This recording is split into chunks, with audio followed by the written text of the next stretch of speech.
अस्सलाम वालेकुम। आज हमारा फिज़िक्स 10th का चैप्टर नंबर 3 है। डिस्पर्जन ऑफ लाइट इसका हमारा पहला टॉपिक है। इसमें हमने डिस्कस करना है डिस्पर्जन ऑफ लाइट और इस चैप्टर का नाम है इलेक्ट्रोमैग्नेटिक स्पेक्ट्रम। इसको हम आगे कंटिन्यू करेंगे। स्टूडेंट्स, आज हम यहाँ पर चैप्टर नंबर 12 या फिर चैप्टर नंबर 3 को स्टार्ट करेंगे। इसमें हम देखेंगे dispersion of light, electromagnetic spectrum और इसमें दूसरे भी बहुत सारे टॉपिक्स हैं। तो चलिए हम उन टॉपिक्स को स्टार्ट करते हैं। सबसे पहला जो हमारा टॉपिक है वो है डिस्पर्जन ऑफ लाइट। तो लाइट की डिस्पर्जन हम किसको कहते हैं, ये हम अभी डिस्कस करने वाले हैं। सबसे पहले आप यहाँ पर पहले पैराग्राफ को देखें कि यहाँ पर ये हमको बताने की कोशिश कर रहा है कि टेक्नोलॉजी के दौर में हम यहाँ पर रह रहे हैं और हम यहाँ पर बहुत सी वायरलेस चीज़ें इस्तेमाल करते हैं। ऐसी चीज़ें जो बिल्कुल वायरलेस हैं, जैसे कि हमारा मोबाइल है, इसमें कोई वायर नहीं लगा हुआ फिर भी ये मोबाइल चल रहा है। तो ये इन चीज़ों को हम वायरलेस कहते हैं। मोबाइल फ़ोन, लैपटॉप, टेलीविज़न, ये सभी चीज़ें हम यूज़ करते हैं। आपने कभी सोचा है कि ये सभी चीज़ें किसके प्रिंसिपल पे काम करती हैं? तो ये चीज़ें सभी इलेक्ट्रोमैग्नेटिक के प्रिंसिपल पे काम करती हैं। अब हम डिस्कस करेंगे इलेक्ट्रोमैग्नेटिक। तो अभी हम डिस्कस करेंगे डिस्पर्जन ऑफ लाइट। तो लाइट की डिस्पर्जन कैसे होती है? लाइट हम ये वाली बिजली को नहीं कहते, लेकिन यहाँ पर लाइट का मतलब है सनलाइट। सनलाइट जो कि हमें सूरज से मिलती है। यहाँ पर एक छोटा सा लिखा हुआ है, डू यू नो। इसको हम पढ़ लेते हैं कि prism is a triangular transparent block of glass. ये एक ट्रायंगुलर ग्लास का एक ब्लॉक होता है, ग्लास शीशे का बना होता है, एक ब्लॉक होता है ये प्रिज्म। इसको हम प्रिज्म कहते हैं। और इसका काम क्या होता है, ये हमें लाइट की डिस्पर्जन करके देता है। तो हम पहले देखते हैं कि लाइट की डिस्पर्जन क्या है। लाइट की डिस्पर्जन हम इस फिनोमेनन को कहते हैं जिसमें जो एक वाइट लाइट है वो टूटती है उसके डिफरेंट कलर्स में। यहाँ पर आप देखेंगे एक वाइट लाइट है जो कि यहाँ से आ रही है। तो ये वाइट लाइट, हमें तो वाइट लाइट दिखाई देगी ये, लेकिन ये असल में ये 7 कलर्स से मिलकर बनी हुई है। यहाँ पर डिफरेंट कलर से ये बनी हुई है और असल में इसकी नेचर जो है वो 7 कलर्स की है।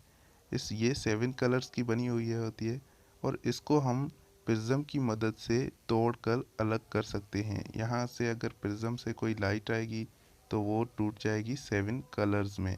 प्रिज्म हमें उसके 7 कलर्स बना के दिखाएगा। तो रियलिटी में ये 7 कलर्स होते हैं लाइट के, जो कि हमें वाइट लाइट, सिंपली एक वाइट लाइट दिखाई देती है।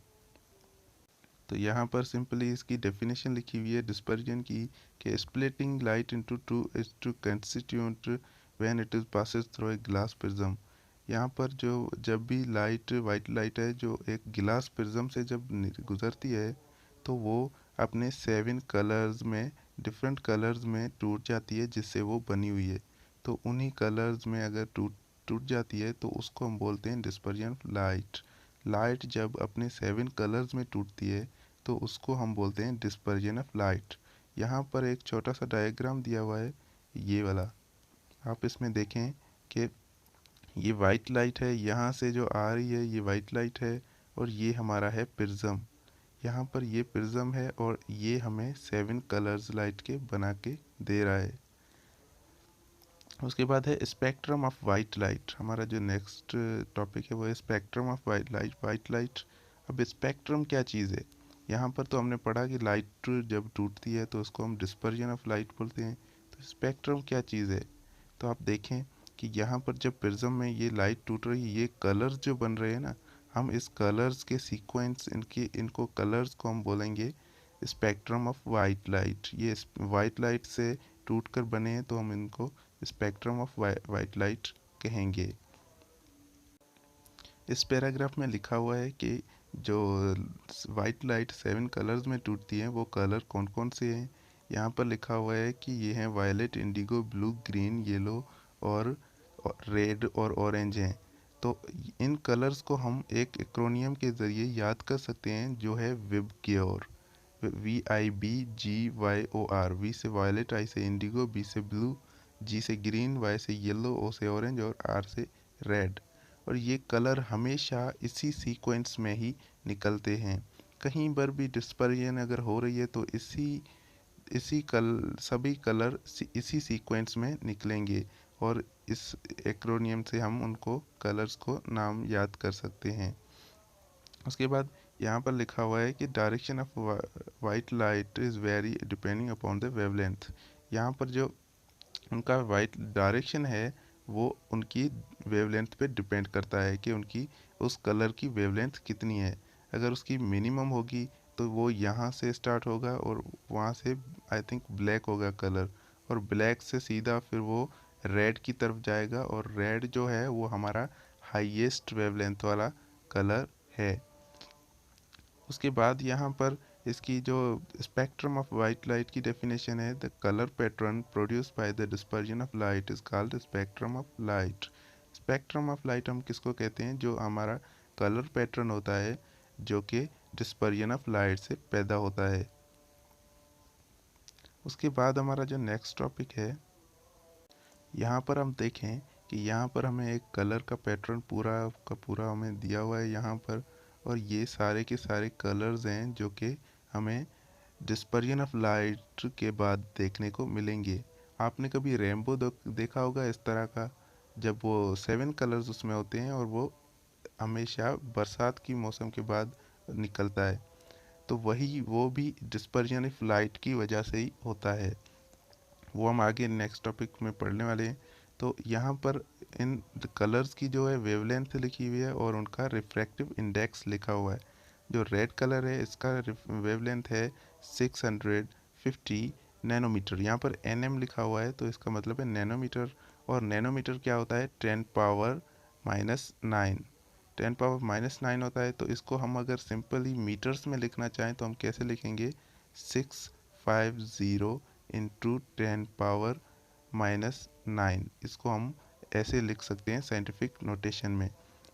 उसके बाद ऑरेंज है तो इसका है 625, और अगर उसके बाद येलो है तो इसका है 575, और यहाँ से ये इसकी वेवलेंथ डिक्रीज़ होती जा रही है, और यहाँ से लास्ट वाले का है 400 वेवलेंथ है। उसके बाद इनका रिफ्रैक्टिव इंडेक्स भी सेम ही है तकरीबन, लेकिन थोड़ा सा ऊपर नीचे भी यहाँ पर इनका है। तो आगे वाला हमारा टॉपिक देखते हैं। तो यहाँ पर वाटर के ड्रॉपलेट्स की वजह से लाइट की डिस्पर्जन हो रही है। वाटर मीन्स जो कि पानी है, रेन की वजह से, जो बरसात की वजह से पानी आ रहा होता है, उनके छोटे छोटे कतरों में से जो लाइट जाती है वो डिस्पर्ज हो जाती है, और वो 7 कलर्स में टूट जाती है, और उसी की वजह से रेनबो बनता है। और वही यहाँ पर उसकी उसी ड्रॉप की वजह से यहाँ पर रिफ्रैक्शन होती है, और रिफ्रैक्शन की वजह से हमारे पास रेनबो जो है वो बनता है। यहाँ पर आप देखें, मैं सिंपली ड्रॉ करने की कोशिश करता हूँ कि यहाँ पर ये हैं, ये वाटर्स के ड्रॉपलेट्स हैं। जैसे कि यही वाटर के ड्रॉपलेट्स आ रहे हैं रेन से, तो इसमें जब जैसे ही लाइट इंटर होगी तो यहाँ से ये 7 कलर्स में टूटेंगे। यहाँ से भी लाइट जा रही है और ये भी 7 कलर्स में टूट रहे हैं, यहाँ से भी लाइट जा रही है और ये भी टूट रहे हैं 7 कलर्स में। तो ये जैसे ही 7 कलर्स में टूटेंगे, ये सारे कलर्स मिलकर यहाँ से एक किस्म का रेनबो क्रिएट करेंगे, जो कि सिर्फ हमारी आई की रिफ्लेक्शन होती है, और हम सिर्फ उन्हें 7 कलर्स में देखते हैं। तो यही होती है इसका फिनोमिना। इसके पीछे आपने रेनबो देखा होगा, लेकिन आपको नहीं पता कि रेनबो कैसे बनता है, तो ये इस वजह से बनता है। यहाँ पर एक छोटी सी डायग्राम दी हुई है, ये वाली। तो इसमें आप देखें कि कैसे डिस्पर्जन हो रही है एक वाटर के ड्रॉपलेट की वजह से। तो यहाँ पर एक वाटर का ड्रॉपलेट है, ये सनलाइट जैसे ही इसमें इंटर हो रही है तो यहाँ पर ये 7 कलर्स बन रहे हैं। लास्ट वाला जो कलर है वो रेड है, और यहाँ से जो लास्ट वाला कलर है वो है वायलेट। मीन्स ये वायलेट की सबसे कम जो है वेवलेंथ है, और रेड की है सबसे ज़्यादा वेवलेंथ है।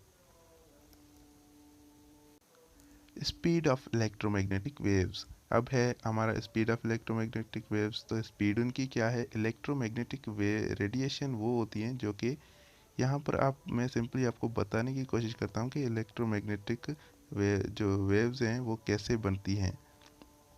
तो यहाँ पर एक किस्म का अगर कोई एटम है जिसमें एक ही कोई भी इलेक्ट्रॉन नहीं है, न्यूट्रल है, तो इस पे एक पॉजिटिव चार्ज है, ये एक पॉजिटिव है। तो यहाँ पर जैसे ही ये ऑसिलेट करेगा, यहाँ से ऊपर नीचे ये होगा, ऑसिलेट करेगा, तो यहाँ पर एक किस्म की जो है वो वेव बन जाएगी। इसी वेव में इसको हम बोलेंगे इलेक्ट्रिक वेव, और यहाँ से दूसरी यहाँ पर वेव बनेगी जिसको हम क्या बोलेंगे, मैग्नेटिक। यहाँ पर इलेक्ट्रोमैग्नेटिक वेव यहाँ पर ये बन रही होती हैं और ये एक दूसरे के परपेंडिकुलर होती हैं। अब हम इनकी बात करें तो ये एक वेव अगर ऐसे होगी तो दूसरी वेव ऐसे होगी। तो यहाँ पर मैं 2D में बना रहा हूँ तो ये आपको ऐसे ही दिखाई देगा, लेकिन ये होती हैं एक दूसरे के परपेंडिकुलर होती हैं इलेक्ट्रोमैग्नेटिक वेव्स। यहाँ पर आप देख सकते हैं नीचे डायग्राम में कि कैसे एक इलेक्ट्रिक फील्ड यहाँ पर क्रिएट हो रही है, इलेक्ट्रोमैग्नेटिक वेव। तो ये वेव्स एक दूसरे के परपेंडिकुलर हैं, एक इलेक्ट्रिक फील्ड है तो दूसरी मैग्नेटिक फील्ड है, और ये दोनों एक किस्म की इलेक्ट्रोमैग्नेटिक वेव क्रिएट कर रहे हैं। इलेक्ट्रोमैग्नेटिक वेव्स जो होती हैं वो ट्रांसवर्स वेव्स होती हैं, और ये कभी भी लॉन्गिट्यूडनल वेव्स नहीं होती है। हमने पहले चैप्टर में भी डिस्कस किया था। It is electric magnetic field that are oscillating. यहाँ पर जो ऑसिलेट कर रही हैं वो क्या हैं, इलेक्ट्रिक एंड मैग्नेटिक दोनों फील्ड्स हैं, और ये साथ में मिलके इलेक्ट्रोमैग्नेटिक फील्ड बनाते हैं। इनकी स्पीड की बात करें तो इनकी स्पीड लाइट की स्पीड के बराबर होती है, मतलब कि 3 × 10⁸ मीटर पर सेकेंड इनकी स्पीड होती है। उसके बाद नीचे हमारा छोटा सा लिखा हुआ है लाइट ईयर के बारे में। इसको हम देख लेते हैं कि लाइट ईयर क्या है। जो सनलाइट है वो एक साल में जितना डिस्टेंस कवर करती है उसको हम 1 लाइट ईयर बोलते हैं। ये एक यूनिट है डिस्टेंस का। और अगर हम इसके आगे की बात करें तो इसका 3 लाख किलोमीटर पर सेकंड होता है। अगर साल में इसकी स्पीड की बात करें तो यह सारा कैलकुलेशन के बाद हमें मिलता है 9.46 × 10⁻12 मीटर पर सेकंड मिलता है, और ये लाइट ईयर की स्पीड है। तो यहाँ पर हमने अभी देखा हमारे सभी टॉपिक कवर हो गए हैं। तो आपको ये वीडियो कैसी लगी कमेंट सेक्शन में ज़रूर बताना, और हमारी अगली वीडियो का वेट करके ज़रूर उसे देखना, और हमारे चैनल को सब्सक्राइब भी कर देना। Thank you so much for watching. और अगर आपको कोई बात समझ में नहीं आई हो तो आप कमेंट में ज़रूर पूछ सकते हैं, और कमेंट करके ये भी बता सकते हैं कि आप कौन सा चैप्टर या कौन सा टॉपिक पढ़ रहे हैं। हम उस पर जल्द से जल्द वीडियो बना के आपको समझा सकें।